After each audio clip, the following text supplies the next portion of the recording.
Oi, professor Rodrigo, Cláudia, Tatiana, Natasha, colegas da disciplina Antropologia Ecológica. Estarei aqui deixando um vídeo para colaborar com a aula dessa semana, pois estarei ausente.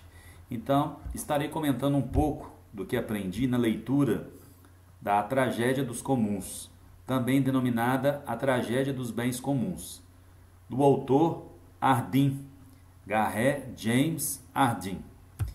Bom, um pouco da sua biografia. Ele nasceu 21 de abril de 1915 nos Estados Unidos, em Dallas, no Texas.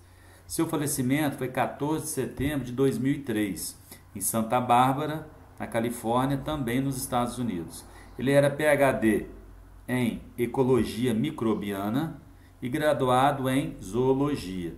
Um fator interessante ao ler a obra de Hardin é ecologista pioneiro no estudo dos impactos da população humana sobre a Terra. Então, esse pioneirismo, no decorrer da leitura, deu para perceber que, apesar de ser pioneiro, quanta riqueza de detalhes ele descreve nesse artigo, no qual foi lido, sobre a população no planeta Terra, os impactos. Bom, a tragédia dos comuns. Então, o artigo é dividido em subtítulos, Então, eu tentei traduzir da melhor forma possível. Sempre vai estar aqui, no iniciozinho. Esse primeiro momento, ele já coloca assim: o problema populacional não tem solução técnica, requer uma extensão fundamental da moralidade. Ele vem chamar a atenção aqui que a técnica não é tudo. A técnica necessita de uma extensão da moralidade, porque muitas das vezes, com o uso da tecnologia, às vezes a moralidade está ficando para trás. Então ele já coloca mais à frente: se as grandes potências continuam procurando soluções na área de ciência e tecnologia apenas, o resultado será piorar a situação. Ou seja, não é só na área de ciência e tecnologia apenas que as grandes potências, os países hegemônicos, devem procurar suas soluções. Se for somente isso, o resultado poderá ainda ser pior. Bom, ele trabalha com a questão e a preocupação com a superpopulação. Então, esse fragmento aqui eu achei assim, bem interessante. É justo dizer que a maioria das pessoas estão tentando encontrar uma maneira de evitar os males da superpopulação, sem abrir mão de nenhum dos privilégios que agora desfrutam. Então, olha que coisa assim rica, do autor. As pessoas sabem que o problema da superpopulação está agravando no planeta Terra, mas não querem, abrir mão de privilégios que desfrutam para resolver esse problema. Então eu vejo que aqui faz uma crítica o autor com relação à questão do governo, do Estado, do poder, quem são os detentores das políticas. Nós vamos ver isso aí um pouco mais à frente, a questão das leis. Então eu vejo uma crítica muito forte do autor para com o ser humano. Sabe que problema populacional existe, mas para resolver não querem deixar de gozar de alguns privilégios. Bom, o outro subtítulo: o que devemos maximizar. Então, antes de entrar diretamente nesse detalhe, eu achei muito bacana que o autor ele faz um paralelo com o Thomas Malthus, que é um inglês, um economista, do século XVIII, que também é um pastor protestante, que tinha preocupação com o crescimento populacional. Porque, segundo Malthus, a população estava crescendo exponencialmente, ou seja, geometricamente. E a produção de alimentos não ia acompanhar esse crescimento. Seria o crescimento aritmeticamente, PAPG. E isso iria causar um problema de miséria, de fome no mundo. Então, Hardin, ele correlaciona com Malthus a sua preocupação com a questão do crescimento populacional. E muito interessante que ele coloca o termo espaço, né, que é um conceito chave na geografia. O espaço não é a escapatória. O mundo finito pode suportar apenas uma população finita. Portanto, a população e o crescimento deve ser igual a zero. Então ele faz aqui uma ponderação, né, muito importante, lógico, colocando um espaço, né, como finito, e dentro desse espaço que ele coloca aqui, a população e o crescimento tem que andar de mãos dadas. Né? Ele coloca aqui o crescimento igual a zero. Para que isso não gere o quê? Discrepâncias, anomalias, problemas. Para o homem, manutenção da vida requer cerca de 1.600 quilocalorias por dia. Não vou ficar lendo isso tudo não, mas ele trabalha com essa questão. O que vem acima disso, do que o ser humano necessita, ele classifica como calorias de trabalho. Então, essas calorias de trabalho, ele coloca aqui o seguinte: são usados não apenas para o que chamamos de trabalho em si, na fala do comum. Elas também são necessárias para todas as formas de diversão, de natação, de corrida de automóveis, tocar músicas, escrever poesias. Maximizar a população. A população necessita de mais coisas nesse sentido. Então, esse excesso de energia, esse excesso de caloria, segundo o autor, né, na fala do comum, deveria ser utilizado mais nessas práticas, que ao ler eu entendo como se fosse a parte de lazer, que a pessoa tendo lazer, a pessoa vai resgatar ou não deixar distanciar a questão da moralidade que ele começa, né, na sua introdução. Bom, queremos o máximo de benefício por pessoa, mas o que é bom? Para uma pessoa é deserto, para outra é esqui, e assim sucessivamente, cultura, né? Então, é muito interessante essa parte de questionamento do próprio autor, e que não podemos deixar, né, que a ciência e a tecnologia, né, aniquile essa questão cultural, né? Então, ele coloca logo à frente que deve ser o sistema sinérgico, né, e uma variação não linear. Eu não posso ficar apenas na questão retilínea, né, voltado na questão da ciência, tecnologia, produção, exploração, né, mais o problema da superpopulação. Então, o sistema tem que ser não linear. Então, volta a questão, né, que foi falado no slide anterior, da força a mais de trabalho, que não devemos encarar como força de trabalho, usar aquela energia a mais para o lazer. Bom, já no outro subtítulo, a tragédia da liberdade nos comuns, né, eu coloquei aqui um verdinho e um vermelhinho para chamar a atenção. Lógico, o vermelho, né, vai nos chamar a atenção, ao mesmo tempo mostrar determinados acontecimentos. Então, a tragédia dos comuns se desenvolve nesse caminho. Imagine um pasto aberto para todos. Aqui ele dá um exemplo. É de se esperar que cada pastor tentará manter o máximo de gado possível nas áreas comuns. Nem vou terminar de ler o restante, mas vou sintetizar. Ou seja, antigamente, ou ainda hoje, em algumas comunidades e alguns povos, né, faz o uso da terra de forma assim, racional, sendo que dê tempo à natureza para a sua recomposição. Então, esse trecho aqui, por isso que está de verdinho, penso eu que deve ser seguido, né, faz o uso, não vou dizer adequado, mas de forma menos impactante. Não sei se eu fui esclarecedor. Já embaixo, por isso que está de vermelho, a setinha, finalmente chega o dia do cálculo, isto é, o dia em que a tão desejada meta de estabilidade social torna-se a realidade. Nesse ponto, a inerente lógica dos comuns, sem remorso, gera tragédia. Como ser racional, cada pastor busca maximizar seu ganho. Então, quando entra essa questão, o racional, será que realmente é racional só por causa do lucro?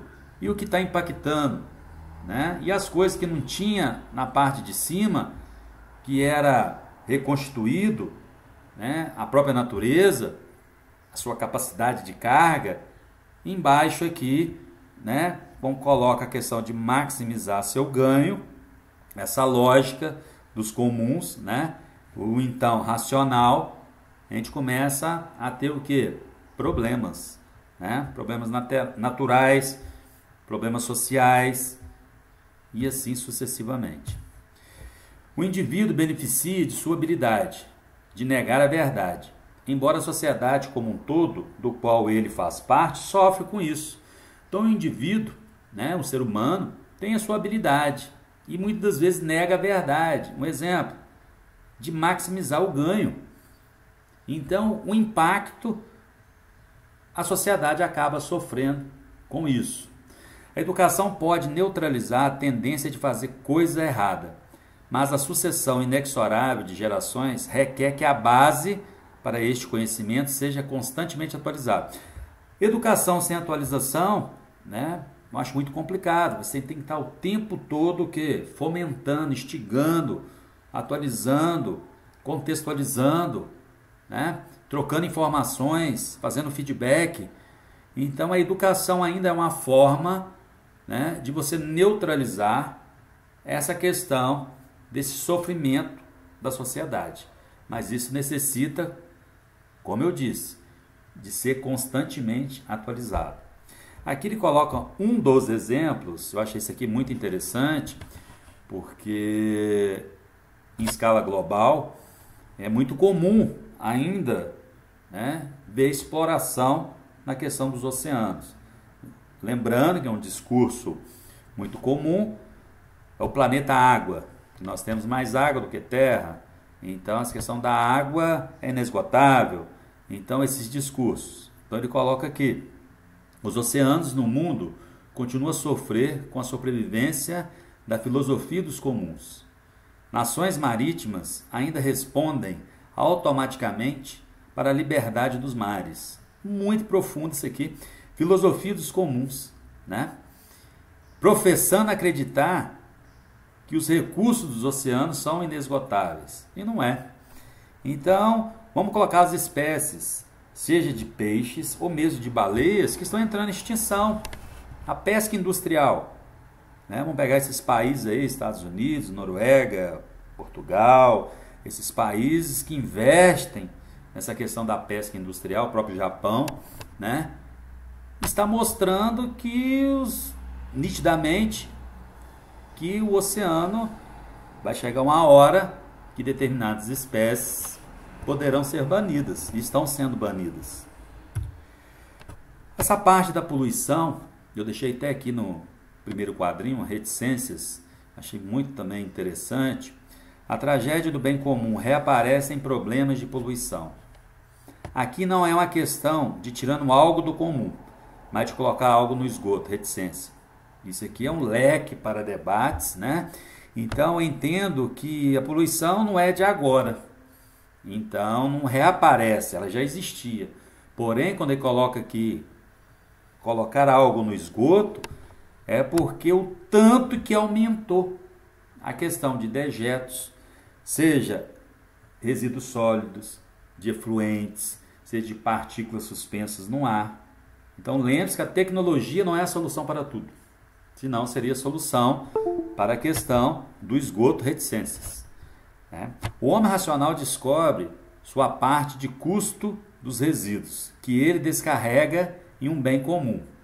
É menor que o custo de purificação de seus resíduos antes de liberá-lo. Olha que dicotomia, né? O homem racional acha que o custo dos resíduos que ele descarrega no bem comum é menor que o custo de purificação. Olha que crítica que ele faz, e agora ele vem justamente mostrar essa crítica. Uma vez que isso é verdade, que não é verdade, para todos, nós estamos presos a um sistema de sujar nosso próprio ninho, muito forte isso. Então, achei sim muito forte essa parte da poluição de Ardim, né? Que é um verdadeiro puxão de orelha. Bom, como legislar a sobriedade no consumo de alimentos? Então, entra a parte aqui da legislação, né? Como eu disse no início, a questão do Estado a questão do território, né? E ele já começa aqui, né, citando o autor, Fletcher: a moralidade de um ato é uma função do Estado, o sistema no momento em que é executado. Então, a moralidade, né, é em função do Estado. Se o Estado não passar essa moralidade, assim dizendo, o Estado ser moral, né, e principalmente no momento que está acontecendo, a população vai ficar a mercê. Poxa, se o próprio Estado não faz, ou seja, não tem a moralidade, eu vou fazer? Então eu entendi nesse sentido. Então aqui ele faz uma colocação, né? São várias, mas eu selecionei pouco. Lembrando que ele fala muito da questão do recorte geográfico dos Estados Unidos da América, né? 150 anos atrás, um homem da planície poderia matar um bisão americano, cortar apenas a língua para o seu jantar e descartar o resto do animal. E não era importante no sentido de desperdício, né? Então, antigamente tinha essa concepção. Aí ele fala: hoje, com apenas alguns milhares de bisões que sobraram, nós ficaríamos horrorizados com tal comportamento. Ficaríamos horrorizados, mas isso ainda ocorre. Cadê o Estado? Cadê a moralidade? Se o Estado está permitindo, e aí? Ficaríamos horrorizados. Mas o que estamos fazendo, ou melhor, o que o Estado está fazendo para que não ocorra essa matança, né? Para aproveitar o couro, ou a pele, né? E deixando a carne para lá. Bom, nossa solução epicíclica é aumentar a lei estatutária com a lei administrativa, uma vez que é praticamente impossível explicar todas as condições sob o qual é seguro queimar lixo em um quintal ou para dirigir um automóvel sem controle de poluição. Achei muito interessante essa questão, que aqui ainda fala que delegamos os detalhes às agências. Eu encaro, dentro da ecologia histórica, as agências, né, onde que tinha troca de informações, as reuniões, que nem sempre tudo era acordado, tinha as divergências. Então eu entendo aqui nesse sentido, né, essa lei estatutária, essa lei administrativa, era delegado os detalhes às agências para tentar chegar num denominador comum, né? Não quer dizer que sempre chega ou chegaria, né? E o resultado da lei administrativa, que é justamente temido por uma razão antiga: quem vigiará os próprios vigilantes?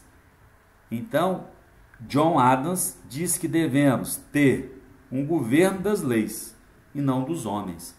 Muito profundo isso aqui.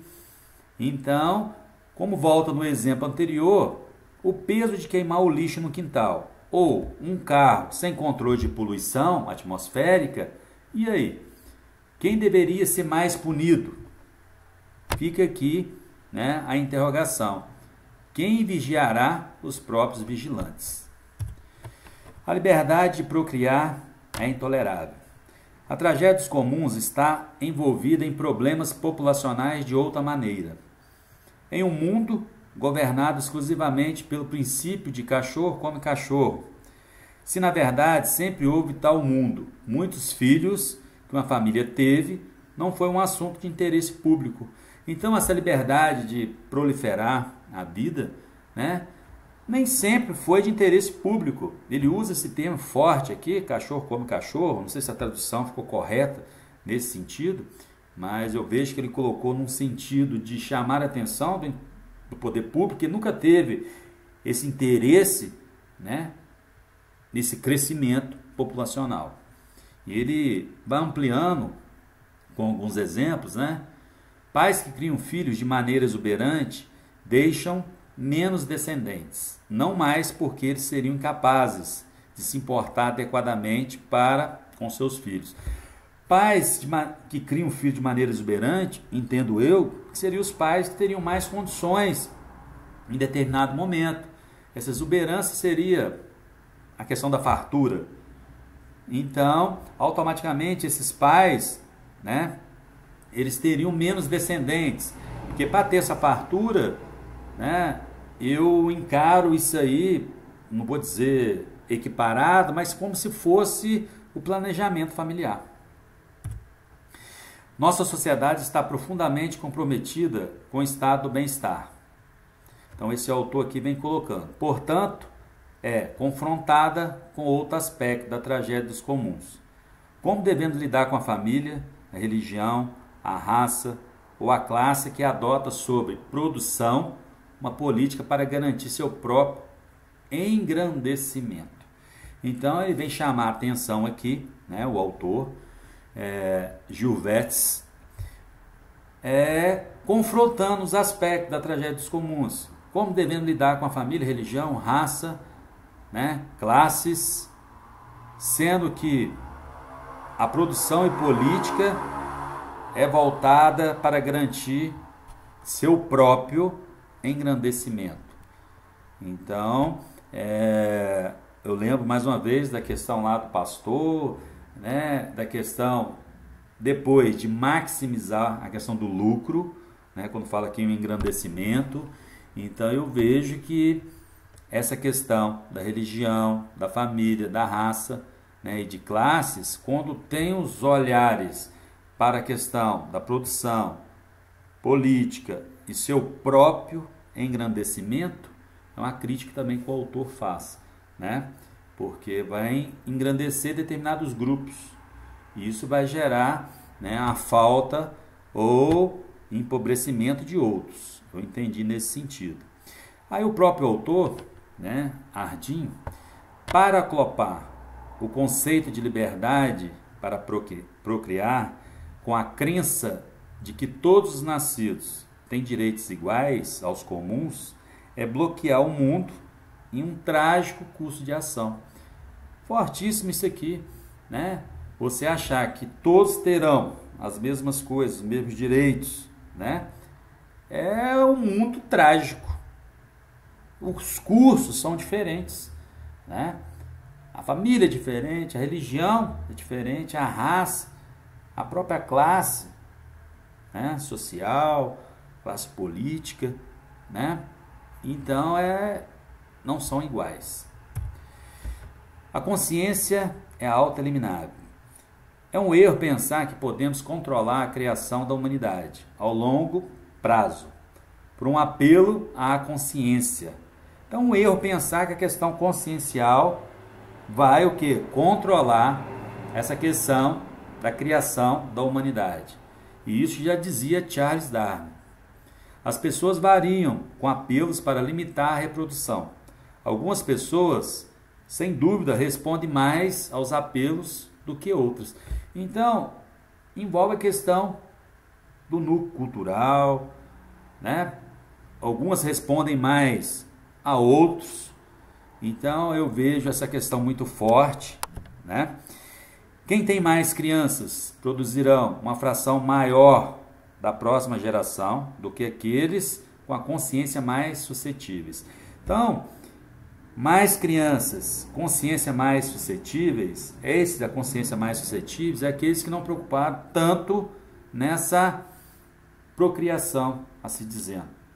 Então, esse das consciências mais suscetíveis, né, não teria assim uma grande geração do que quem tem mais crianças, né, iriam produzir uma fração maior do que a geração que tem uma consciência mais suscetíveis. Aqueles que, mais uma vez, penso eu, que encaixa, engendra a questão do planejamento familiar. Efeitos patogênicos da consciência, né? Achei muito interessante esse tópico aqui. Mais uma vez, não sei se fui traduzindo ao pé da letra, estou aprimorando meu inglês. A desvantagem de longo prazo de um apelo à consciência deve ser suficiente para condená-la, mas terá em curto prazo sérias desvantagens também. Então, ou seja, se correr o bicho pega, se ficar o bicho come, né? A longo prazo eu terei o quê? Algum problema mediante a consciência, né? A consciência ainda será condenada, mas a curto prazo também, né? Se perguntarmos a um homem o que está explorando um bem comum para que desista em nome da consciência, o que estamos dizendo a ele? O autor coloca isso aí. O que ele ouviu, não apenas no momento, mas também nas primeiras horas da noite, quando, meio adormecido, ele se lembra não apenas das palavras que usamos, mas também das dicas de comunicação não verbal que nós demos sem saber. É muito comum o ser humano, né, agir pela emoção e não pela razão. Então, às vezes, não de forma verbal, mas pelo um ato, pelo um gesto, pelo um semblante, pelo um olhar, o autor coloca nesse sentido, né? Então, a questão da consciência, né, eu vejo que a Ardim coloca aqui, não só verborrágico, mas às vezes um gesto, né? As pessoas que estão cometendo algo, fica com aquilo no seu imaginário. Coerção multa ou mutuamente acordado.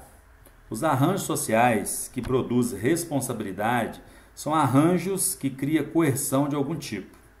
Considerar um assalto a banco. Eu peguei esse exemplo que eu achei bem interessante. Considerar o assalto a banco. Um homem que leva dinheiro de um banco age como se o banco era um bem comum. Como podemos prevenir tal ação? Certamente não tentando controlar seu comportamento apenas por meio verbal, ou apelar ao senso de responsabilidade. Então, ele vem colocar aqui, né, essa questão que não terá como controlar o comportamento dessas pessoas, que ele citou aqui, né, de um assalto a banco. Pare, não roube o banco, né? Olha a sua responsabilidade. Não é somente isso. Então, eu vejo que vem nessa questão da base, vem na questão da educação, que tem que ser constantemente atualizada. Então, vem todo um processo, né, todo um sistema por trás disso. Devemos admitir que nosso legal sistema de propriedade privada é injusto, mas nós toleramos isso porque não estamos convencidos no momento que alguém inventou melhor sistema. Então isso aqui achei assim, também muito profundo, né? A propriedade privada, eu coloquei entre parênteses aqui, muitas vezes de herança, né? A gente percebe que é injusto, porque uns lucram mais do que o outro, né?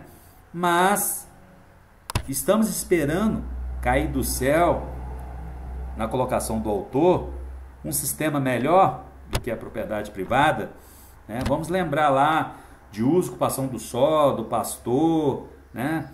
Das questões tribais, da questão da caça, que a Terra tinha, a Terra quando fala o planeta, um tempo para respirar, para recompor os seus recursos. Então, todo mundo esperando, né, um melhor sistema. Mas esse sistema tem muitas comunidades que tem essa receita, né? É você trabalhar com a moralidade, com equilíbrio. A alternativa dos bens comuns é horrível demais para contemplar. A injustiça é preferível à total ruína. É uma das peculiaridades da guerra entre a reforma e o status quo, que é governado impensadamente por um padrão duplo. Poxa, muito bacana. A reforma e o status quo parece assim particulares, né? Estão sempre em conflito. Por isso que eu coloco padrão duplo. Então eu preciso de reforma, que é uma alternativa para, né, dos bens comuns. Mas, ao mesmo tempo, eu tenho que maximizar meu lucro, porque vai me manter o status quo, né? Então, muitas das vezes, isso é governado impensadamente. Reconhecimento da necessidade. Talvez o resumo mais simples dessa análise dos problemas populacionais do homem é este: o bem comum. É justificável em tudo, sob condições de baixa densidade populacional, como a população aumentou. O bem comum teve que ser abandonado de um aspecto para outro. Então eu tento finalizar aqui, porque senão ia prolongar muito, né? Essa questão do bem comum e os problemas populacionais causados pelo ser humano, né? Maximização dos lucros, né? Os impactos, né, dos dejetos que aumentaram exponencialmente, os tipos, não que eles não existiam, é o aumento, inclusive na diversidade até de dejetos, quando fala lá da poluição, e essa questão, né, o bem comum foi abandonado um aspecto para outro. Então eu vejo aquela comparação, né, de você fazer o uso, não vou dizer adequado, porque a partir do momento que você começa a explorar os recursos naturais, você já começa a cometer impactos no planeta Terra, mas o ser humano tem que sobreviver. Então penso assim, mas sobreviver de que forma? De que maneira? Né? Então, de maneira que, mais uma vez, que você amplie a questão da moralidade. A moralidade, as ideias. Então, não siga o sistema linear, né? Seja sinérgico, mas de forma não linear, para que a questão do bem comum, né, não seja, então, uma tragédia. Então, o que eu tinha para contribuir é isso. Queria agradecer, né? E espero que tenha uma boa aula essa semana. E semana que vem estarei com vocês. Abraço.